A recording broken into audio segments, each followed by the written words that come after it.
Selamat malam Ibu, perkenalkan nama saya Catherine Nenggolan. Di sini saya akan menampilkan tugas video saya yang berjudul Fungsi Manajemen Sumber Daya Manusia.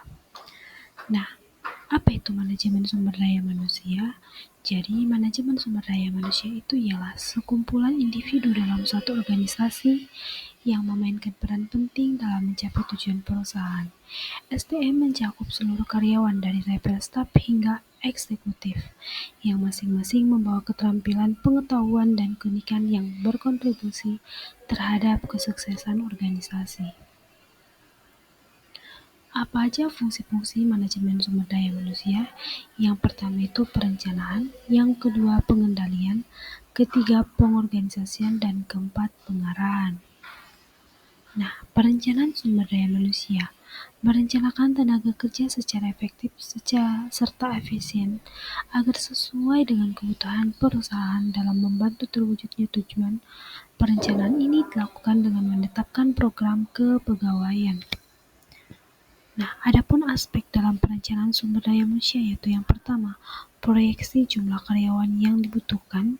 Yang kedua, identifikasi sumber daya manusia yang tersedia dalam organisasi. Yang ketiga, analisis keseimbangan penawaran dan permintaan. Yang keempat, program aksi.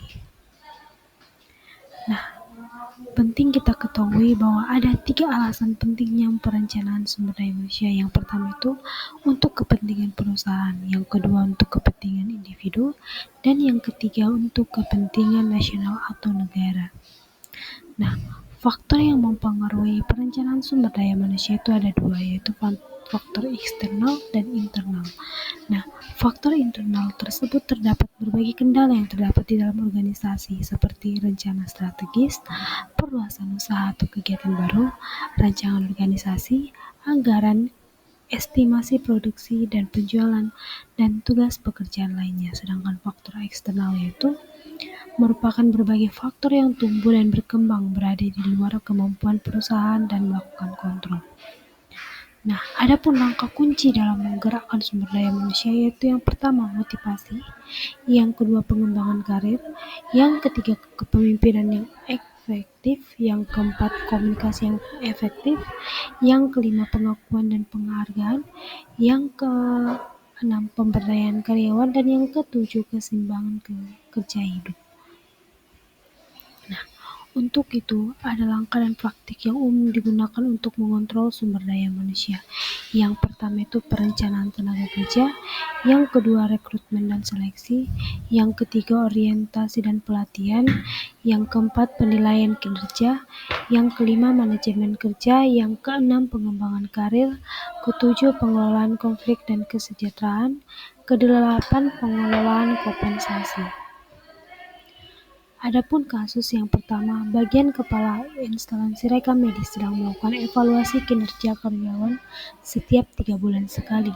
Mereka membandingkan hasil kerja karyawan dengan standar yang ditetapkan, seperti jumlah pasien rawat inap dan pasien rawat jalan. Fungsi manajemen sumber daya manusia yang dilakukan adalah A. Perencanaan, B. Pengorganisasian, C. Pengarahan, D. Pengendalian, E. Audit sumber daya manusia. Jawabannya adalah D. Pengendalian. Mengapa?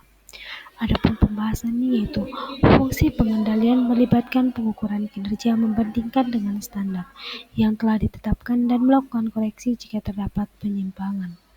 Yang kedua, rencananya rumah sakit akan memindahkan beberapa petugas ke rumah sakit baru, terutama petugas di bagian instalasi rekam medis. Tim rekam medis mulai menyusun program pelatihan khusus bagi karyawan yang akan dipindahkan untuk memastikan mereka siap secara kompetensi dan budaya kerja. Kegiatan ini termasuk dalam fungsi manajemen sumber daya manusia yaitu A. Perencanaan, B. Pengorganisasian, C. Pengarahan, D. Pengendalian, E. Rekrutmen. Jawabannya adalah A. Pembahasan kegiatan menyusun program pelatihan sebagai bagian dari kesiapan tenaga kerja untuk proyek atau posisi baru merupakan bagian dari fungsi perencanaan sumber daya manusia.